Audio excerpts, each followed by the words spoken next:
All right, so Britt sent me this text earlier today, and we were just talking about it. I think it'll be really helpful for everybody to hear. So I'm gonna make this smaller so you can see my screen. And sorry, it looks like we're looking off camera because the camera's in a weird place. But so she sent me this picture earlier today, and she said, "Joe, I can't even peanut butter, or no, I can't even eat peanut. I can't even eat peanut butter. I'm gonna starve to death." And I said, "Actually, Britt, this does not have added sugar. 0 grams of added sugar." I said, "But be careful with peanut butter because it's very easy to overeat. It's calorically dense." So this is a good point of just learning for everybody. 2 tablespoons of peanut butter has 190 calories. 2 tablespoons. 2 tablespoons. 2 tablespoons. Okay, that's like actual tablespoons, not like the heaping spoonful you would probably get if you were just like eating it straight off the spoon or putting it on bread. 2 real, actual little tablespoons. 190 calories. Because so much of the macronutrient breakdown of peanut butter comes from fat, and there's 9 calories per gram. So carbohydrates have 4 calories per gram. Protein has 4 calories per gram. Fat has 9 calories per gram. So any food, let me get back here. Any food where you read the label and it has more fat grams than carbohydrates or protein, in this case put together, that is a sure sign of a calorically dense food that's easy to eat a lot of. Okay? So this derails a lot of people. So this is also a great example of just because you're avoiding added sugar it's not a magic pill that like, oh, now my diet is perfect. I can eat anything else I want and whatever amount I want because I'm avoiding added sugar. There are still foods that you can overeat and can contribute to being in a caloric surplus and not being able to lose body fat or lose weight if that's your goal. So just something to learn. Does that make sense, Britt? It does. And is it sad? It's a little sad because I think I need to be a little, but it's a good exercise to be reading these labels and find out like what I'm actually eating. So yeah, it's day one, learning curve. Yeah. So specifically with peanut butter, even if it says great source of protein on the label, peanut butter is not a protein source. It is a fat source. Okay. And so get your protein somewhere else. Let me backtrack a little bit.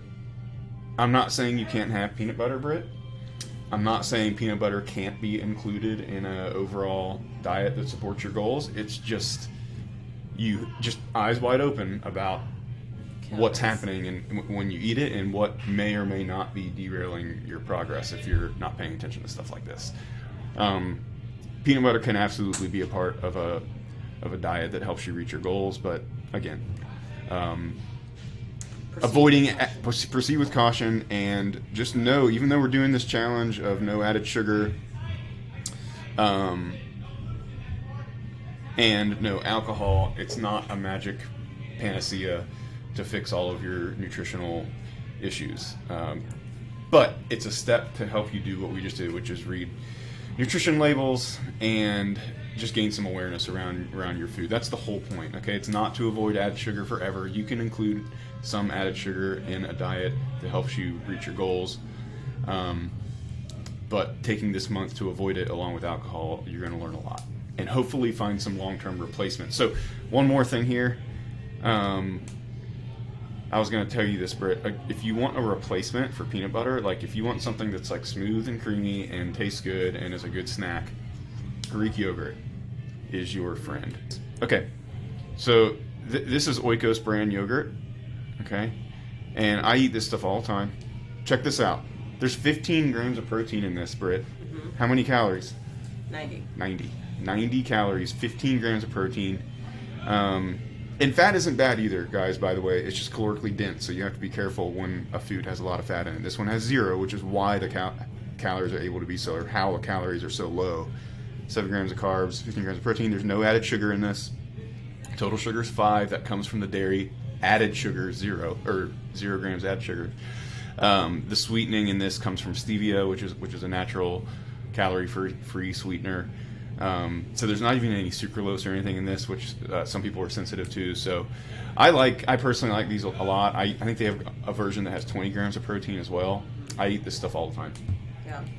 And it's kind of has that thick. It's not peanut butter, but it has a thick texture to it. I'll dip pretzels in it sometimes, which in the case of this challenge, a lot of pretzels probably have added sugar, but the ones I use do not. I forget the brand. But you could dip apples in Greek yogurt. If you get plain Greek yogurt and add like ranch dressing to it, veggies in Greek yogurt is another really good way to get into protein and have a low-calorie snack. So just some tips there for you, okay? Okay. All right, I'm going to end this video here. Keep sending your questions. If you guys have any issues like this, or just questions, things like this, please send them throughout this month. This is one of the whole goals is to help us all learn and be aware and educate ourselves. So let's keep answering some questions. We'll post some more content. Bye.